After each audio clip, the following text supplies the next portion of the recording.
Un saludo, amigas y amigos. Ya hace muchas semanas atrás que no nos encontrábamos a través de esta plataforma para hacer nuestras acostumbradas reflexiones en torno a la liturgia de la palabra. Hoy, al iniciar la cuaresma, volvemos a retomarlas y quisiéramos siempre tratar de hacer una breve reflexión en torno a los pasajes bíblicos que nos transmite la liturgia de la palabra. Si bien estoy saliendo de un cuadro de gripe, por eso quizás la voz no se me escuche lo suficientemente clara, pero vamos a intentar hacer esta reflexión para no perdernos ningún domingo de estos de Cuaresma que nos preparan a la gran celebración de la Pascua. Los invito pues a que me acompañen en una breve oración para iniciar nuestra reflexión de este primer domingo de Cuaresma. En el nombre del Padre, y del Hijo, y del Espíritu Santo. Amén. Señor Dios Todopoderoso, fuente y dador de toda sabiduría, concédenos tu sabiduría, la misma que te asistió cuando hacía todo cuanto existe, para que lleguemos a saber lo que te es grato, lo que es tu santísima voluntad. María, trono de la sabiduría, ruega por nosotros. En el nombre del Padre, y del Hijo, y del Espíritu Santo. Amén. Muy bien. Comenzamos en esta oportunidad teniendo presente lo que nos dice la primera lectura de este primer domingo de Cuaresma de este año, tomada del libro del Deuteronomio en el capítulo número 26, versículos que van del 4 al 10. Ahí Moisés recuerda al pueblo de Israel, el pueblo elegido, lo que Dios obró para liberarlos de la esclavitud de Egipto. Recordemos que el pueblo pasó unos años muy difíciles en Egipto.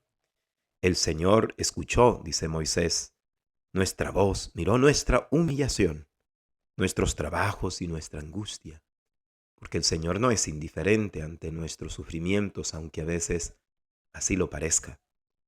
Pero la frase que quisiéramos reflexionar es la que sigue a continuación en este texto de Deuteronomio 26, cuando Moisés dice lo siguiente: el Señor nos sacó de Egipto con mano poderosa y brazo protector.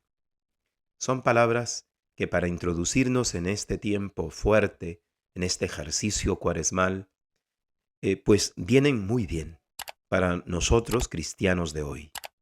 El Señor, dice Moisés, nos sacó de Egipto. ¿Qué significa esa expresión para nosotros, cristianos y creyentes de hoy? Bueno, en un sentido espiritual podríamos decir al iniciar la cuaresma, estas palabras nos sugieren algunas claves para también nosotros poder introducirnos de manera muy adecuada en este tiempo fuerte y saberlo aprovechar lo más que podamos. El Señor nos sacó de Egipto. ¿Qué significa esto? Comencemos diciendo qué significa Egipto espiritualmente hablando. Bueno, simbólicamente, de modo espiritual, Egipto representa en primer lugar el lugar de la esclavitud. No porque Egipto en sí mismo sea siempre eso en la Sagrada Escritura. Hay un momento en donde el pueblo vivió muy bien para el tiempo de José, pero en el enfoque reflexivo y meditativo en el que ahora nos encontramos, estamos en ese momento en donde el pueblo agradece a Dios la liberación porque vivía en un proceso de esclavitud muy humillante y muy degradante. Egipto entonces simboliza bíblicamente y espiritualmente, en cierto modo, la esclavitud, aquello que no nos deja ser libres. Pero también Egipto es una tierra lejana de la tierra de Israel. El pueblo de Israel tenía su propia tierra, la famosa tierra prometida. Pero lastimosamente, por ciertas circunstancias de necesidad, se trasladó el pueblo entero. En los tiempos de José, se trasladó a Egipto. Pues bien, es una tierra lejana. Egipto también podríamos decir, espiritualmente, puede simbolizar para nosotros esa lejanía que tenemos de la tierra prometida. Y la tierra prometida, a su vez, puede simbolizar esa cercanía con Dios, con la voluntad de Dios, con lo que Dios quiere. Para nosotros, de modo espiritual, la tierra prometida no es un lugar, sino que es un estado, es el estar con Dios, es la vida eterna. Pues bien, Egipto pues, actualizando esta palabra, para nosotros es todo aquello que nos esclaviza y que no nos hace vivir nuestra vida en plena libertad, pero también aquello que nos aleja de Dios. Todos tenemos, pues, en este sentido, esos Egiptos, que no solamente es uno, sino varios Egiptos, de los cuales necesitamos que el Señor también nos saque, como en su debido momento sacó al pueblo elegido. El Señor, dice Moisés, con actitud y con palabras de agradecimiento, el Señor nos sacó de Egipto.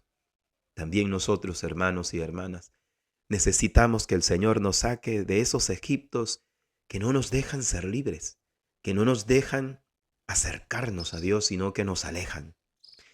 Y quizá esa es la primera toma de conciencia que debemos nosotros de tomar, que existen esos Egiptos, que nos alejan de Dios y que nos esclavizan.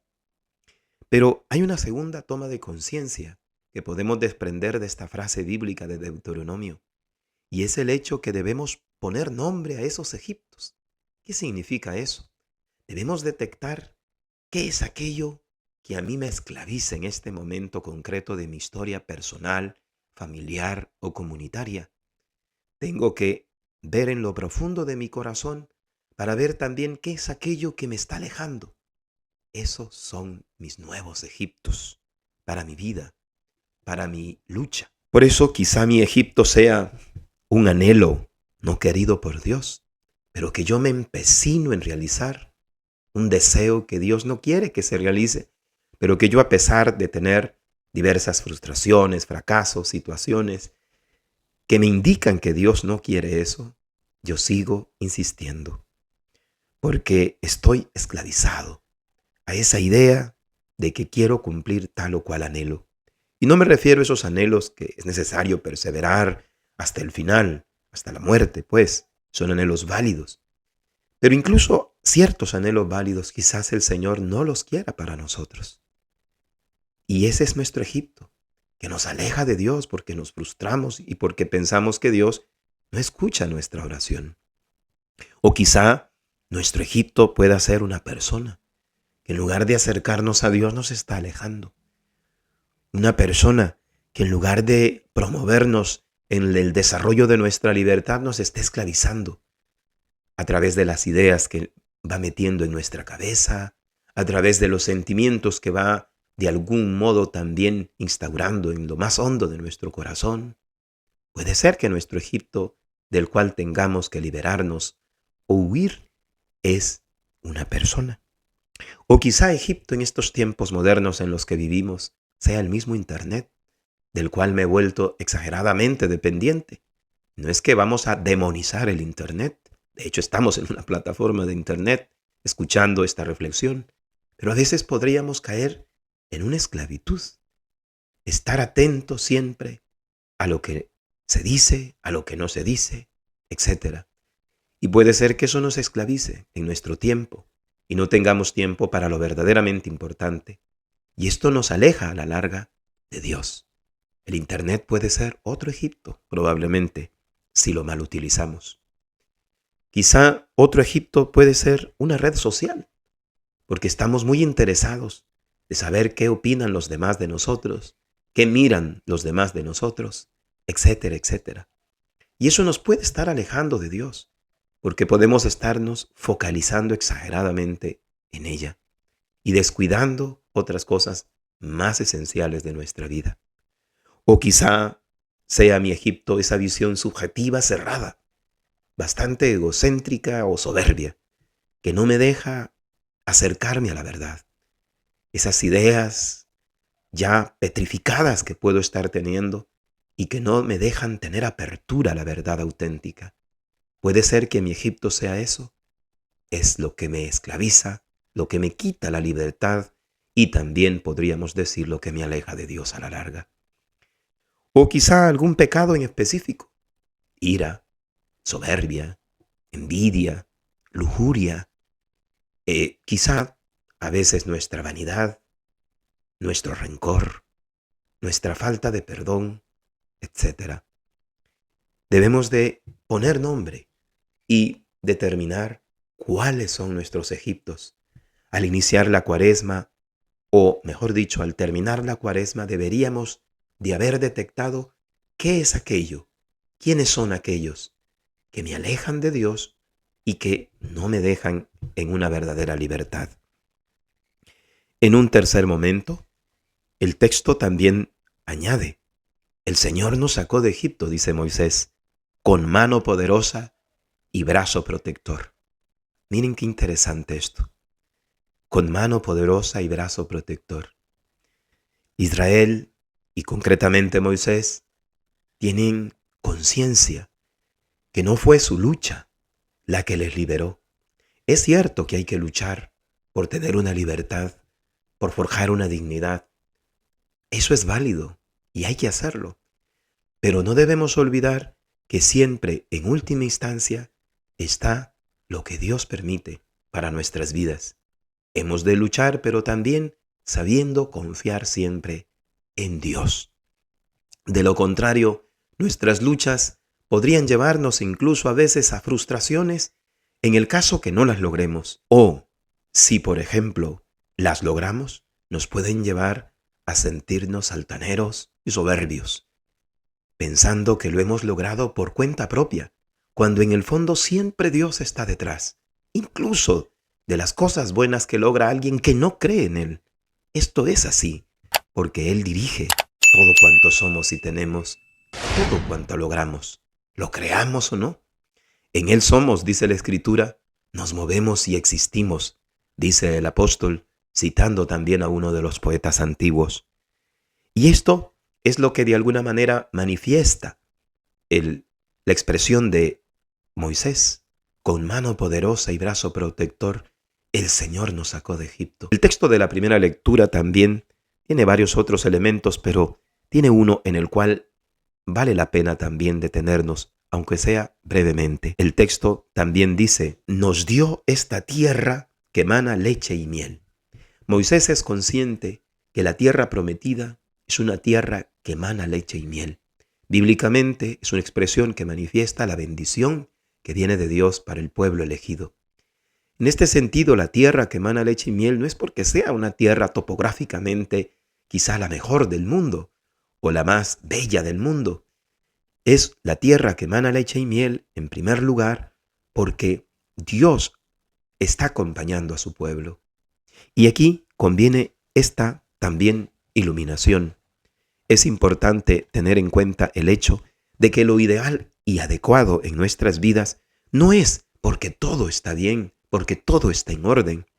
Lo ideal o adecuado para una persona creyente, y debería de serlo para toda persona, es porque no tanto tenemos las mejores condiciones para sobrellevar la vida, para vivirla, sino que lo ideal o adecuado es porque Dios lo pone en nuestro camino y Él nos acompaña y Él nos ayuda si aprendemos a confiar adecuadamente, a superar nuestras adversidades y aprovechar todo lo bueno que la vida nos va dando.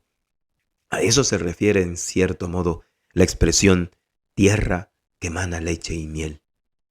Pero ahora los invito, una vez considerando estas claves que encontramos apenas en un versículo, en una frase: el Señor nos sacó de Egipto con mano poderosa y brazo protector, que es lo que de algún modo queremos en esta Cuaresma, que el Señor nos saque de nuestros Egiptos para ser verdaderamente libres, para acercarnos a Él. Esta consideración, que la tomamos de la primera lectura, pues, que sea como una introducción para vivir bien nuestra Cuaresma de este año. Pero al mismo tiempo queremos reflexionar un poco en el texto del Evangelio de este primer domingo de Cuaresma, que hoy nos presenta la versión de San Lucas sobre las tentaciones que Jesús sufrió en el desierto. El texto es de Lucas, capítulo 4, versículos que van del 1 al 13. En esta oportunidad no quisiera reflexionar con ustedes sobre las tentaciones en sí, sino sobre la introducción que nos hace Lucas antes de presentarnos la escena de la tentación o de las tentaciones que sufre Jesús en el desierto, en su camino de preparación para la Pascua personal, Pascua que también de alguna manera va a ser nuestra y que en el fondo es lo que celebramos en este ciclo pascual que inicia con Cuaresma como preparación para la gran Pascua del Señor. Dice el texto en sus primeros versículos, Lucas 4, en aquel tiempo Jesús, lleno del Espíritu Santo, regresó del Jordán y conducido por el mismo Espíritu, se internó en el desierto, donde permaneció durante 40 días y fue tentado por el demonio. Esta introducción que nos hace San Lucas antes de presentarnos con detalle cada una de las tentaciones que el demonio hace a nuestro Señor Jesucristo, son como una especie de programa que podría ayudarnos para vivir auténticamente nuestra Cuaresma de este año. Detengámonos en estas frases.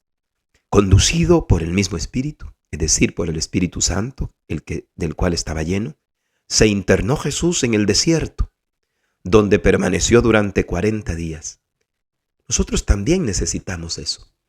Necesitamos ser conducidos por el Espíritu en este tiempo de Cuaresma.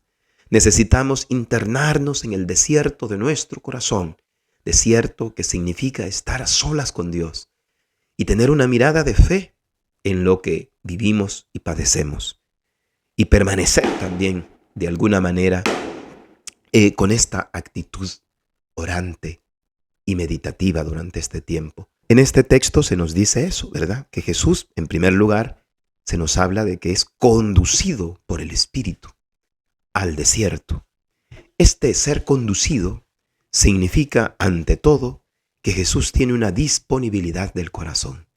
Es una actitud que nosotros necesitamos para este tiempo, sobre todo hoy en nuestro mundo, que muchas personas nos dejamos conducir por ideologías, que nos dejamos conducir por tantas cosas que se dicen, a veces muy falsas.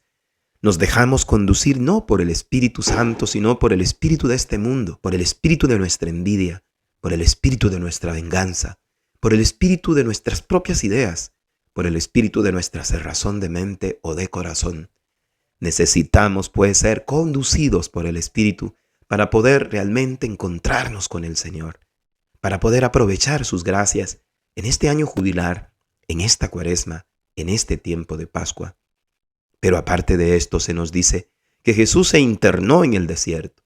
Vivimos en un mundo en donde pareciera que está de moda ser muy superficiales, en un mundo en donde no se va a la profundidad de las cosas. Jesús se interna en el desierto, símbolo de la búsqueda de la profundidad, de querer orar, de querer también ir a lo más hondo de su corazón, al estar solo con Dios. Eso es lo que nos hace falta también en un mundo acelerado, en un mundo en donde, como vuelvo a repetir, pareciera que no profundizamos las cosas, que todo lo vemos de modo muy superficial, con una mirada muy de esta historia, de este mundo, pero no en la mirada escatológica como nos enseña la Iglesia. Es decir, esa mirada que está más allá de esta vida, esa mirada en la eternidad, ver las cosas desde la eternidad, ver lo que el otro me dijo, lo que la otra me dijo, ver lo que no me hicieron, ver lo que también quizás estoy pasando, no con ojos solamente de esta historia, sino con ojos de fe, es decir, con ojos desde la eternidad. Esto es importante, esto es la interiorización de la propia vida que nos hace falta. Y es lo que hace Jesús.